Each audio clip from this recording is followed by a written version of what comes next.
Paz de Cristo, irmãos, todos bem? Espero que sim. Mais um dia que estamos aqui para uma mensagem, uma palavra, um devocional da parte do Senhor. Espero que mais uma vez o Senhor venha de encontro em nossos corações através do seu Espírito Santo e que possamos estar abertos para receber essa palavra. Espero que você, ao momento que ouvir essa mensagem, essa palavra, possa ser edificado. Sabemos que o Senhor é atemporal e seja a hora, o momento, o dia, o mês, o ano que você ouvir essa mensagem, o Senhor virá, falando em seus corações, porque a palavra do Senhor, ela se renova todos os dias. Amém, irmãos?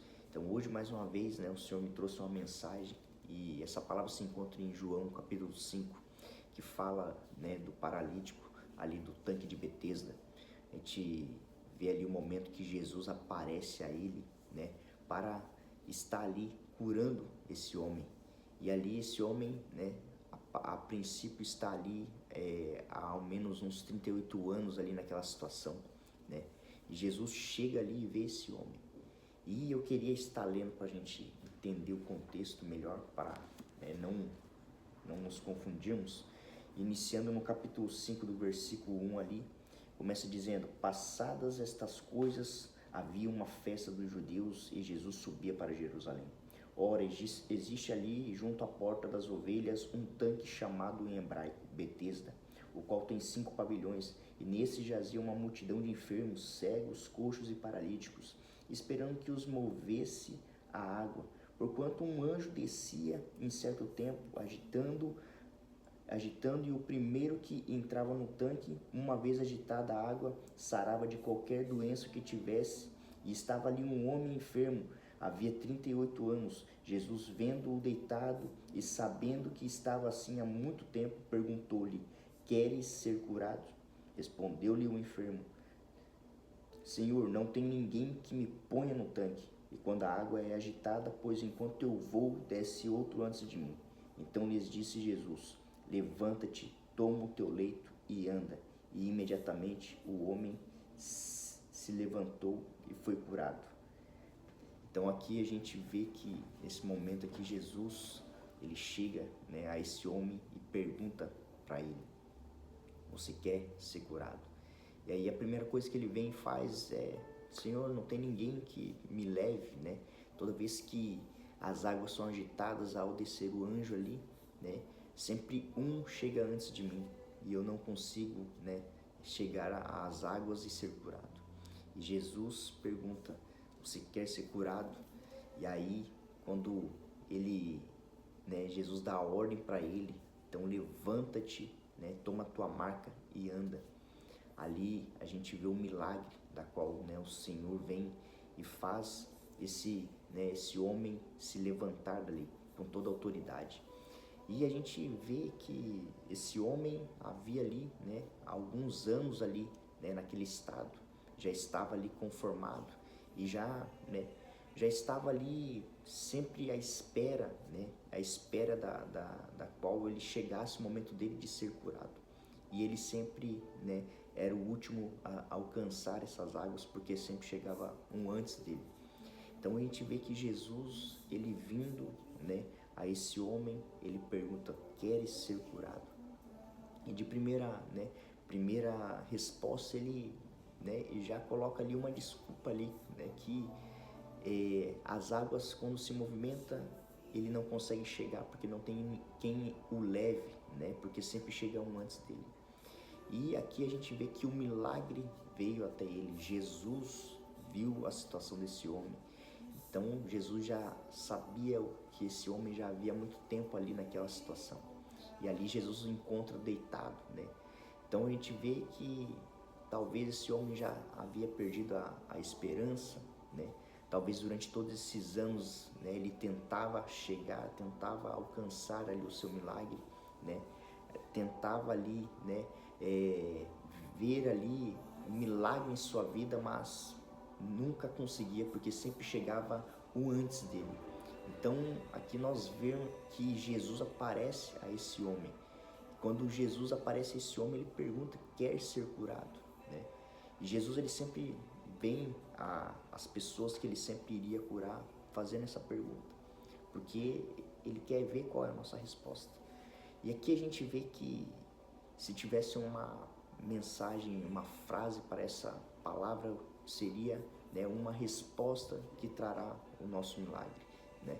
Porque dependendo daquilo que nós respondermos, nós podemos tanto abortar aquilo que Jesus tem para fazer em nossas vidas, quanto nós, né, iremos responder com uma fé da qual temos a certeza.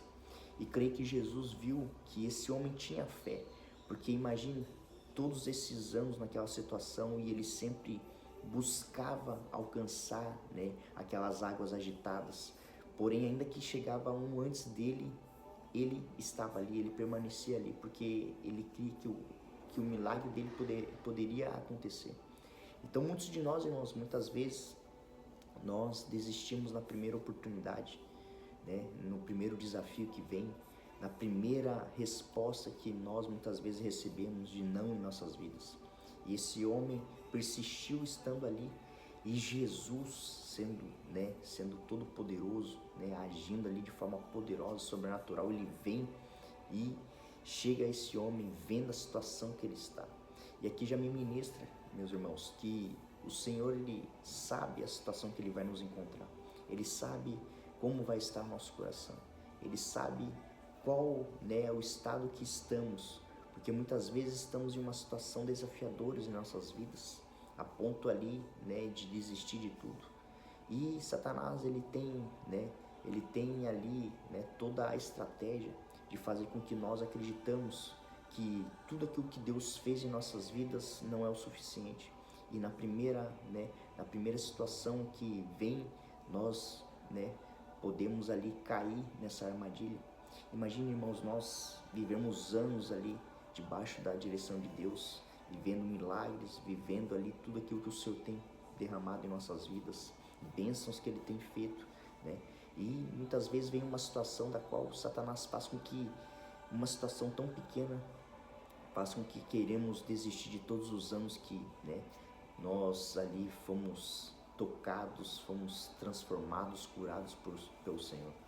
E nós devemos estar buscando blindar a nossa mente, blindar o nosso coração, para que diante de circunstâncias que vêm, adversidades, ainda que o milagre não vem, né, no momento que nós queremos, nós devemos entender que o Senhor sabe o tempo para todas as coisas, o Senhor sabe o momento para todas as coisas, o Senhor sabe o tempo certo de entregar o milagre em nossas vidas, porque nós devemos crer nas promessas, devemos acreditar que o Senhor tem grandes coisas para fazer em nossas vidas. E trazendo um paralelo, né, paralelo com Lucas 5 ali também, que vai falar ali a partir do versículo 17, vai falar ali de alguns de pessoas ali que levam um paralítico para Jesus. E aí ali Jesus ensinando uma multidão, eles não vinham a um lugar para que colocasse esse rapaz, né, para que Jesus curasse. E ali eles acham uma estratégia, eles sobem em cima, né, do local onde Jesus está, eles abrem ali, né, digamos que o teto, e eles descem esse paralítico. E Jesus, vendo tamanha fé dessas pessoas, colocando esse homem ali naquela situação, né, Jesus fala: os seus pecados estão perdoados. E ali alguns fariseus e escribas falam: que blasfêmia é essa? O que esse homem está dizendo? Como ele pode ter autoridade para perdoar pecados? E Jesus ali, né, os debate dizendo: qual seria mais fácil? Eu dizer os pecados estão perdoados, ou dizer, né, para esse homem: levanta-te e ande? E ali Jesus ainda declara ainda mais, ele fala para vocês verem que o Filho do Homem, né, o Filho de Deus, tem autoridade para perdoar os pecados e curar. Eu declaro, né, ele declara para aquele paralítico: levanta-te e anda. E esse homem prontamente ele salta ali, andando, e todos ali que estão ao redor de Jesus vê o milagre ali de Jesus. E a gente vê que Jesus tem toda a autoridade, ele tinha toda a autoridade ali. E quando os fariseus, escribas ali, os mestres ali, via que Jesus fazia, né, esses milagres, eles não tinham, né, como debater. Então a gente vê que Jesus, ele sabe o momento de todas as coisas, e ele sonda o nosso coração, ele sabe o momento certo de agir, de operar. Então aqui, né, trazendo esse paralelo, né, desse homem né, paralítico, com o homem do tanque de Betesda também, né, a gente vê que Jesus, ele tem todas as maneiras para fazer os seus milagres. E ainda que nós ficamos ali almejando as águas, né, se moverem, esperando que o milagre, né, possa, né, esperando que uma pessoa possa nos levar até esse milagre, nós devemos entender que não devemos nos apegar a pessoas, não devemos nos apegar a situações.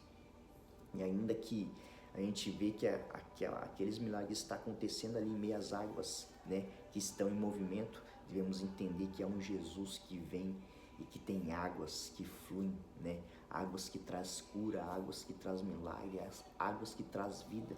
E quando nós cremos nesse Jesus que nós servimos, ele mesmo na sua palavra ele diz: aqueles que crerem, né, verdadeiramente em mim, do seu ventre fluirão rios de águas vivas. E nós devemos entender que essas águas hoje nós carregamos porque nós hoje temos a presença do Espírito Santo, que naquela cruz que Jesus se entregou por nós, ele rasgou, né? Ele rasgou ali o véu que nos impedia de termos acesso a Deus. Então, quando nós vê que no momento que Jesus diz está consumado e que ali ele dá o último, né, suspiro, ele, né, ele é levado ao Pai. E a gente vê que quando vê ali, né, que tudo começa a tremer ali, o véu lá do templo rasga de cima a baixo. A gente vê que ali até mesmo os milagres ali de pessoas que estavam mortas começam ali, né, a ser ressuscitados naquele momento. A gente vê que Jesus, né, Jesus é o Filho de Deus, Jesus é aquele que veio, né, para nos libertar, para nos curar, para nos, né, transformar. E nós devemos crer com toda a fé que Jesus, ele é o caminho, a verdade e a vida. E se nós não tivermos nele, nós não teremos acesso ao Pai. Então, assim como esses homens buscaram um milagre e esperaram por um milagre, nós devemos crer também que aquilo que nós passamos por desafios, dificuldades, situações que talvez pareça que aos nossos olhos não tem jeito, nós devemos crer que Jesus, ele tem milagre, Jesus, ele tem promessa, Jesus, ele tem cura, Jesus, ele tem transformação, Jesus tem libertação para nossas vidas. E ainda que estejamos num local onde parece que não conseguimos sair do lugar, nós devemos entender que Jesus, ele é aquele que ao nós clamarmos a ele, ele vem e ele nos toca, ele nos cura, ele nos tira daquele âmbito de paralisação. Ele nos tira daquele âmbito da qual parece que estamos aprisionados, porque ele veio para dar libertação aos cativos e não apenas libertar, né, nós de forma ali tangível, mas de forma, né, sobrenatural na nossa mente, nosso espírito. E nós devemos entender que o poder de Deus é soberano, ele tem poder sobrenatural para operar em nossas vidas. E assim como ele curou esses enfermos, né, que estava, né, há algum tempo naquela situação, devemos entender que em nossas vidas, assim ele tem promessa, assim ele tem vida e vinda em abundância. E nós devemos trazer para nós, meus irmãos, que nem olhos viram, nem ouvidos ouviram, e jamais penetrou no coração do homem aquilo que o Senhor preparou para aqueles que o amam. Então nós devemos entender, e quando buscamos o Senhor, quando buscamos contemplar a face do Senhor, nós viveremos os milagres, viveremos as promessas, e nós devemos crer que o Senhor tem águas tranquilas, águas que vêm trazendo refrigério, águas que vêm trazendo renovo, águas que vêm trazendo, né, trazendo bênçãos do alto para nossas vidas. Amém, irmãos? Essa era a mensagem, né, e que nós possamos gravar essa palavra, né, uma resposta que trará o milagre de Jesus para nossas vidas. Qual é a sua resposta? A sua resposta está, né, demonstrando fé ou está demonstrando incredulidade? Ou está trazendo dúvida? A sua resposta tem que ter a fé, a convicção, a certeza. E quando Jesus vem e ele te dá uma palavra, ele te dá um plano, ele te dá um propósito, você deva crer que ele o capacitará para você viver cada promessa. Amém? Queria encerrar aqui com uma oração. Deus amado Pai, te louvo, te agradeço por mais uma mensagem, mais um devocional, mais uma palavra, Pai, que possa edificar meus irmãos no momento da qual eles vierem ouvir essa mensagem, o Senhor possa tocá-los com com o teu Espírito Santo, Pai. Vem de forma poderosa e sobrenatural, afastando todo intento que queira impedir-os de ouvir a tua mensagem, de ouvir a tua voz, Pai. Então tira os tapões dos ouvidos, tira as escamas dos olhos, tira tudo aquilo que bloqueia seus filhos de entenderem a tua mensagem, a tua palavra. Então o Espírito Santo de Deus venha trazendo refrigério, renovo, venha derramando um bálsamo precioso sobre os seus filhos, da ponta da cabeça até a planta dos pés. O Senhor vem com cura, vem com milagre, vem com transformação, vem com libertação. Então cura os seus filhos, Pai. Venha com o seu milagre, que eles possam corresponder, Pai, com a tua chamada, corresponder com a tua pergunta, Pai. Se queres ser curado, que possamos responder, Pai, que nós queremos, Pai, sermos curados, sermos transformados, libertos, sermos renovados, Pai, pela renovação de nossa mente mediante a Tua Palavra. Então venha, Pai, de forma poderosa sobre cada um de meus irmãos, sobre cada casa, sobre cada lar, sobre cada família, que o Senhor venha operando seus milagres, Pai, no nome de Jesus. É assim que eu oro, assim que eu louvo e desde já agradeço, no nome do Teu Filho amado Jesus Cristo. Amém e amém. Amém, irmãos? Espero que essa mensagem possa falar em seus corações, que o Espírito Santo possa trazer a revelação daquilo que Ele tem para cada um e que vocês possam ter um ótimo dia e uma metade da semana e até o final de semana abençoado. Deus abençoe a todos.